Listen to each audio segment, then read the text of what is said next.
श्री कृष्ण गोविंद हरे मुरारी, हे नाथ नारायण वासुदेव। जय श्री कृष्ण मित्रों, राधे राधे। आज की वीडियो में बछवारस व्रत कथा का श्रवण करने जा रहे हैं। प्रिय भक्तजनों, हमें कथा को सच्चे मन से, सच्चे भाव से, हृदय से सुमिरन करना चाहिए, स्मरण करना चाहिए। भविष्य पुराण के अनुसार इस व्रत के प्रभाव से व्रती सभी सुखों को भोगते हैं और अंत में गौ के जितने रोए होते हैं उतने वर्षों तक वह जातक जो है गोलोक में वास करता है। और उसके पीछे की मान्यता यह है कि बछवारस भगवान श्री कृष्ण के जन्म के बाद माता यशोदा ने भी इसी दिन गौ माता के दर्शन और पूजन किया था, इसलिए बछवारस जो है कथा प्रचलित है।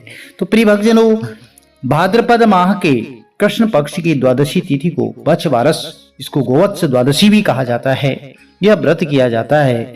इस दिन महिलाएं अपने पुत्र की लंबी आयु के लिए व्रत करती हैं और पूजन करती हैं। इस दिन व्रत के साथ साथ कथा का श्रवण करना चाहिए, पाठ करना चाहिए। यह बहुत ही फलदायी, पुण्यदायी माना जाता है।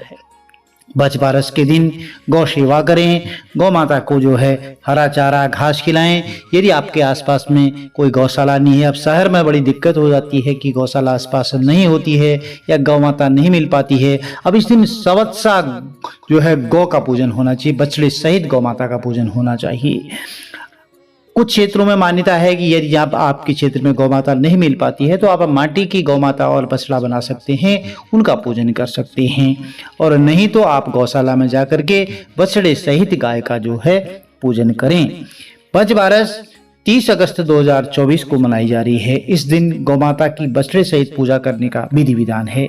यह गोवत्स द्वादशी होती है। इस व्रत का खास तौर पर महिलाएं संतान की दीर्घायु के लिए जो है व्रत रखती हैं, और जिन महिलाओं के संतान नहीं होती है वह संतान की प्राप्ति की इच्छा से इस व्रत को करती हैं।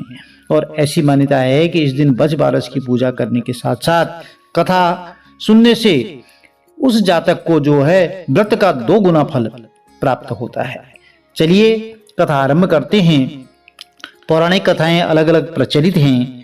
बोलिए गणेश जी महाराज की जय, श्री हरि विष्णु भगवान की जय, बोलिए कृष्ण कन्हैया लाल की जय। पौराणिक कथा के अनुसार एक गांव में एक साहूकार था जिसके 7 बेटे थे। एक बार साहूकार ने एक तालाब बनवाया, लेकिन 12 वर्षों तक वह तालाब कभी भरा ही नहीं।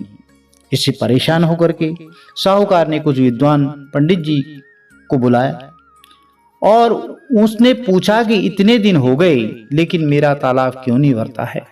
तो तब पंडितों ने कहा कि तुम्हारे जो है बड़े बेटे या बड़े पोते की तुम्हें बलि देनी होगी, तभी यह तालाब भरेगा। तब साहूकार ने अपनी बड़ी बहू को उसके माता पिता के घर भेज दिया और पीछे से अपने बड़े पोते की बलि दे दी। अब जिसके बाद बहुत तेज बारिश हुई और तालाब पूरा भर गया। इसके बाद बछवारस आई और सभी ने कहा कि अपना तालाब पूरा भर गया है, इसकी पूजा करने चलो।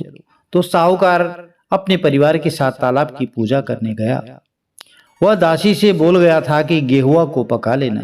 गेहुला से मतलब था कि गेहूं के धान से। अब दासी समझ नहीं पाई। दरअसल गेहुला जो है गाय के और बछड़े का नाम भी था। उसने गेहुला को ही पका दिया। अब बड़े बेटे की पत्नी भी पीहर से तालाब पूजने आ गई। उसको पता लग गया कि तालाब में पूजा हो रही है, तो वह भी आ गई। अब तालाब पूजने के बाद वो अपने बच्चों से प्यार करने लगी और तभी उसने अपने बड़े बेटे के बारे में पूछा।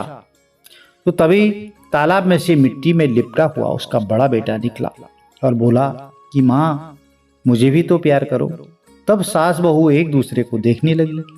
तो सास ने बहू को जो है पहले तो कुछ नहीं बताया। जब बेटा बाहर आया तो सास ने बहू को जो है बलि देने वाली सारी बात बता दी। फिर सास ने कहा कि बछवारस माता ने हमारी लाज रख ली और हमारा बच्चा वापस दे दिया। तालाब की पूजा करने के बाद जब वह वापस घर लौटे तो उन्होंने देखा बछड़ा नहीं था। तो साहूकार ने दासी से पूछा कि बछड़ा कहाँ है। तो दासी ने कहा कि आप ही ने तो उसे पकाने को कहा था। तो साहूकार ने कहा कि एक पाप तो अभी उतरा ही नहीं और दूसरा तुमने फिर कर दिया। तो साहूकार ने पका हुआ बछड़ा मिट्टी में दबा दिया।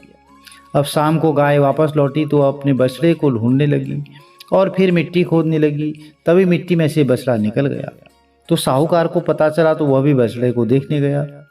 उसने देखा कि बछड़ा गाय का दूध पीने में व्यस्त था। तो तब साहूकार ने पूरे गांव में यह बात फैलाई कि हर बेटे की माँ को बछवारस का व्रत करना चाहिए और तालाब का पूजन करना चाहिए। हे बछवारस माता, जैसा साहूकार की बहू को दिया वैसा हमें भी देना। कहानी कहते सुनते ही सभी की मनोकामना पूर्ण करना। इसके बाद प्रियभक्तजनों, हमें गणेश जी की कथा जरूर सुननी चाहिए। बछवारस की कथा श्रवण करने से हमें मनोवांछित फलों की प्राप्ति होती है, उत्तम संतान की प्राप्ति होती है और संतान दीर्घायु होती है।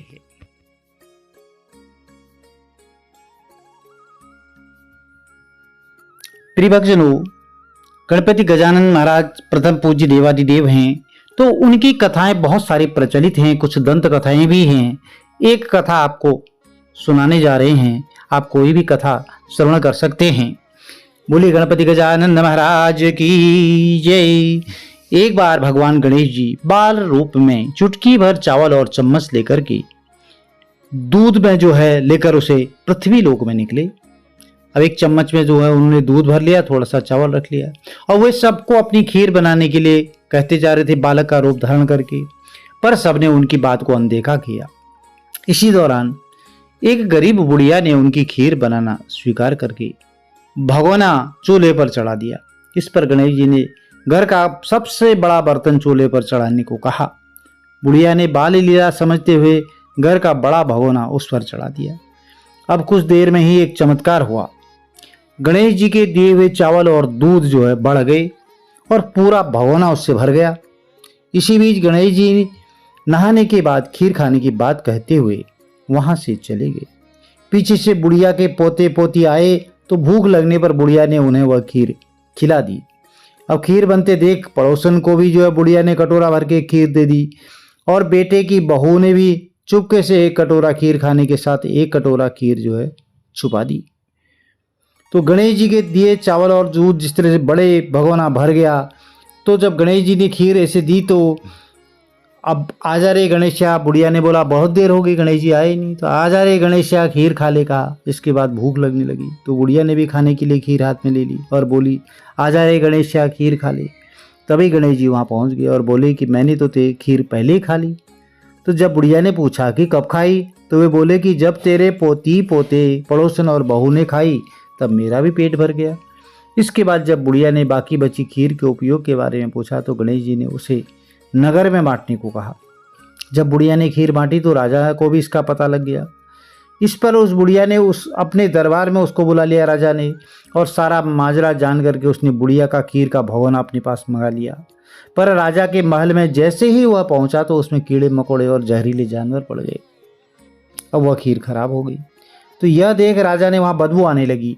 ऐसा देख करके राजा ने कहा कि यह बर्तन जो है आप बुढ़िया वापस ले जाओ। उसे घर ले जाते ही जो है बुढ़िया घर पहुंची तो वापस जैसा पहले था वैसा ही हो गया, खीर बन गई। इसके बाद बुढ़िया ने फिर गणेश जी से बची हुई खीर के उपयोग के बारे में पूछा तो उन्होंने झोपड़ी के कोने में गाड़ देने को कहा। ऐसा करके जो है बुढ़िया रात को सो गई और गणेश जी उसकी झोपड़ी को लात मारते हुए अंतर्ध्यान हो गई।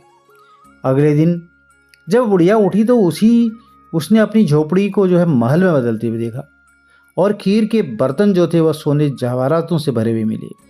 तो गणेश जी की कृपा से जानकर जो है बुढ़िया बहुत प्रसन्न हो गई। तो प्रिय भक्तजनों, हे गणेश जी महाराज, आपने जैसा फल उस बूढ़ी माँ को दिया वैसा सबको देना। कथा कहने वाले और सुनने वाले को देना, आसपास सुनने वाले सबके भंडारे भरे रखना। बोले गणेश जी महाराज की जय। बोले बछवारस मैया की जय। प्रिय भक्तजनों, यदि कथा अच्छी लगी तो चैनल को लाइक कीजिए, शेयर कीजिए, सब्सक्राइब कीजिए, साथ में बेल आइकन जरूर प्रेस कर दें जिससे आने वाली वीडियोज की नोटिफिकेशन आपको ठीक समय पर मिलती रहे। भगवान श्री हरि विष्णु का आशीर्वाद आपके कुटुंब में सदैव बना रहे। कथा श्रवण के बाद फिर आपने मूंग मोठ जो भिगा रखा है वो बायना निकालें। इस तरह से आप जो है पूजन करें गौ माता का, आपकी मनोकामनाएं जरूर पूर्ण होंगी। जय श्री कृष्ण, राधे राधे।